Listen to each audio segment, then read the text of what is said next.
খতিয়ান আছে কিন্তু দলিল নেই বা আপনি জানেন না কিসের ভিত্তিতে আপনার নামে রেকর্ড করা হলো।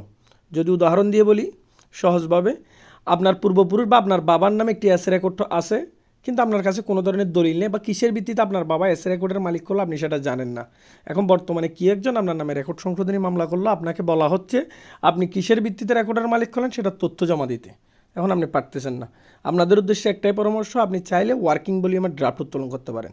এই বিষয়ে আরেকটা পরামর্শ আছে, সেটা হচ্ছে অনেকেই বলে যে ওয়ার্কিং ভলিউমের ড্রাফট পাওয়া যায় না। আমি আপনাদের উদ্দেশ্যে আজকের এই দুটা কথা, এই ভিডিওতে নিচে দুইটা ছবি দেওয়া আছে, এই দুইটা দেখেন, এগুলো হচ্ছে ওয়ার্কিং ভলিউমের একদম পেজের ছবি।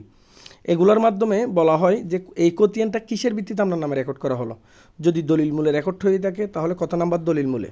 আর রেকর্ড তো আর শুধু দলিল মূলে হয় না, আরও বিভিন্ন কারণে হতে পারে, যেমন অকশন পারপাস বা নিলামকরি সূত্র হতে পারে, বা কোনো মামলার ডিগ্রি মূল্য হতে পারে, এমনকি অ্যাক্সেস প্রপার্টিতে হতে পারে, ভুলবশতও হতে পারে, আপনার সর্বশেষ দখল মূল্য আপনার নামে রেকর্ড হতে পারে।